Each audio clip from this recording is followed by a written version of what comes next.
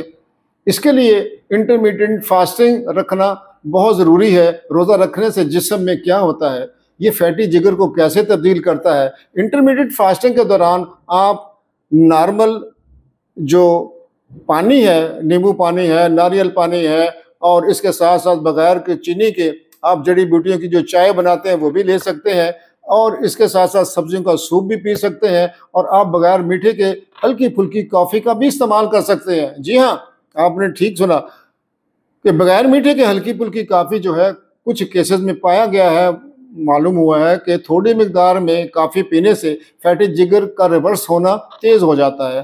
آپ کو 16 گھنٹے تک کا اگر انٹرمیڈیٹ فاسٹنگ روزہ رکھنا ہے تو اس میں مسلسل بغیر کسی ناغہ کے پابندی سے عمل کریں۔ روزے کے وقت آپ کو کوئی بھی اناج یا کاربوہائیڈریٹس کھانے کی قطعاً ضرورت نہیں ہے، لیکن جب آپ 8 گھنٹے کی ونڈو میں کھاتے ہیں، یعنی کہ اگر ہم پورے دن اور رات کو 24 گھنٹوں میں ڈیوائیڈ کریں تو ہم 8 گھنٹے کی ونڈو اوپن رکھیں گے، 16 گھنٹے کی ونڈو بند ہوگی، یعنی کہ 16 گھنٹے میں ہم نے کچھ نہیں کھانا، 8 گھنٹوں میں کھانا ہے۔ جو 8 گھنٹوں میں کھانا ہے اس میں بھی 2 سے 3 بار آپ کھا سکتے ہیں، بیچ میں جلدی سنیک کھانا بند رکھیں گے تو اس کا کچھ فائدہ ہوگا۔ 2 سے 3 بار آپ کھا سکتے ہیں، لیکن اس کے درمیان سنیک کی جو ہے نا وہ بندش کرنی پڑے گی۔ اگر آپ کو درمیان میں کچھ کھانے کی عادت ہے تو اس کے لیے آپ کو شروع میں تھوڑی کوشش اور محنت کرنی پڑے گی، تھوڑی سی دشواری ہوگی، لیکن 3-4 دن گزرنے کے بعد یہ آپ کی عادت ڈیولپ ہو جائے گی، پھر آپ کو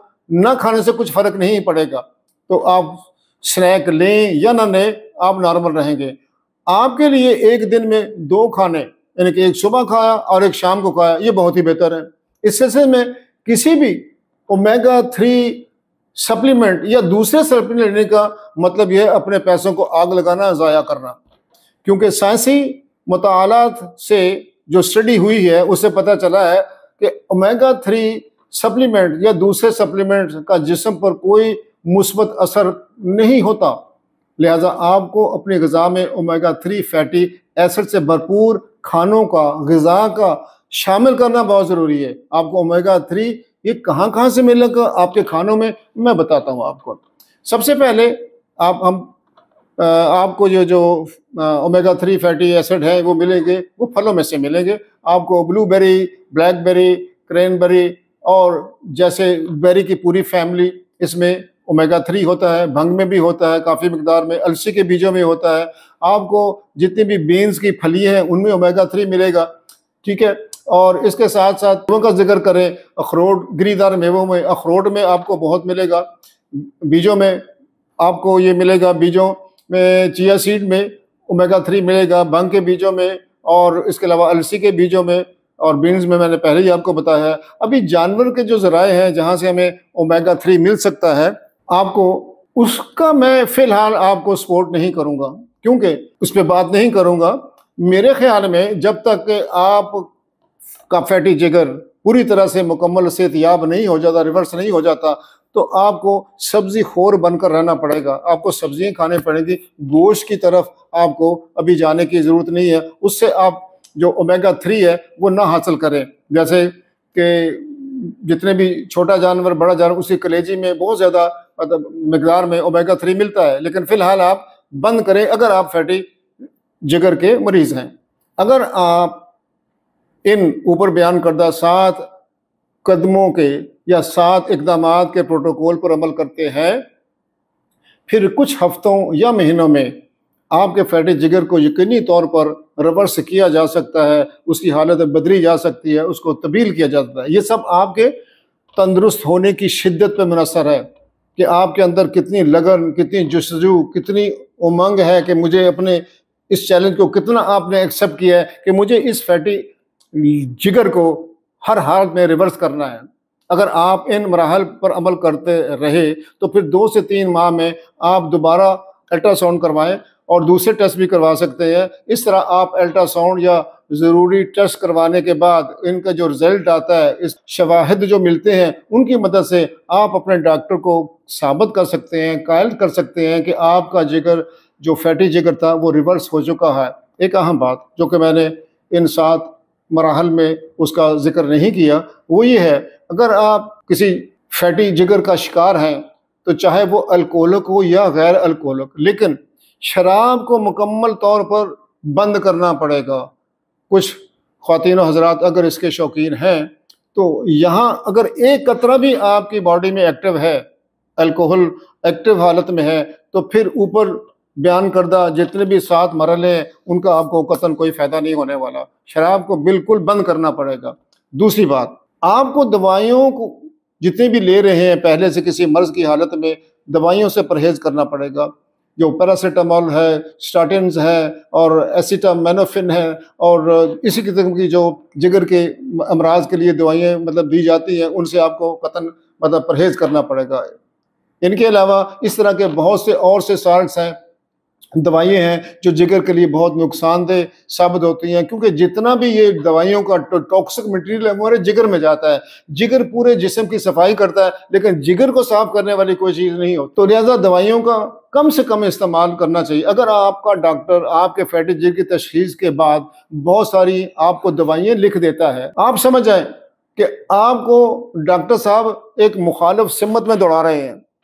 وہ آپ کو یعنی جگر کی جو بیماری ہے سیروسس اور ٹرانسپلانٹ کی طرف لے کے جا رہے ہیں اور اس کے بارے میں سوچ رہے ہیں، کیونکہ یہ ناممکن ہے کہ آپ کے ڈاکٹر کو یہ معلوم نہیں ہے کہ ایسی کوئی دوائی ہی نہیں بنائی گئی آج تک، اس طرح کی کوئی ایسی دوائی منظور نہیں کی گئی جو فیٹی جگر کی حالت کو تبدیل کر سکے یا جگر کو کوئی فائدہ پہنچا سکے۔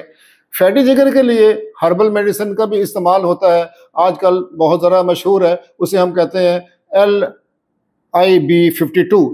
یہ دوائی لیتے ہیں کوئی لوگ، مطلب کچھ لوگوں کو مشورہ دیتے ہیں یہ لوگ، لیکن یہ ثابت ہو چکا ہے کہ LIB52 سے بھی جگر کی صحت میں کوئی بہتری نہیں آتی۔ لہٰذا اگر آپ ایک فیٹی جگر کی حالت سے دوچار ہیں تو پھر کوئی دوا نہ لیں، صرف ان اوپر بیان کردہ 7 مراحل کا خیال رکھیں۔ اور اگر آپ کے پاس کوئی اور طبی حالت ہے جس کے لیے آپ پہلے سے دوائیاں لے رہے ہیں تو میں کہوں گا کم سے کم دوائیاں لیں، صرف ضروری دوا لیں اور سپلیمنٹس نہ لیں۔ تمام سپلیمنٹ جیسے vitamin C, folic acid, iron اور لیتھیم کاربونیٹ یا دوسرے جو بھی سپلیمنٹس ہیں انہیں مکمل طور پر بند کر دیں۔ مجھے امید ہے کہ آپ آج کے موضوع کو سمجھ گئے ہوں گے، اور اگر آپ کے کوئی سوالات ہوں، کوئی آپ کو پوچھنا ہو تو تبصرے میں کمنٹس میں ضرور لکھیں اور پوچھیں، انشاءاللہ میں ان کے جواب دوں گا۔ دوبارہ ملیں گے، تب تک کے لیے صحت مند رہیے گا، خوش رہیے اور ہمیشہ آباد رہیں۔ سمپل اختر انسائٹ چینل سے جڑے رہنے اور اب تک کے سننے کا آپ کا بہت بہت شکریہ۔ ٹیگ لائن کو یاد رکھیے گا، بیماری، ڈاکٹر اور دوائی سے آزاد زندگی گزارنے کی طرف کوشش کو جاری رکھیے گا۔ یاد رکھیے گا، آپ کا دماغ آپ کا ڈاکٹر اور آپ کا کھانا آپ کی دوائی ہے۔ تو بہت بہت شکریہ، اللہ حافظ۔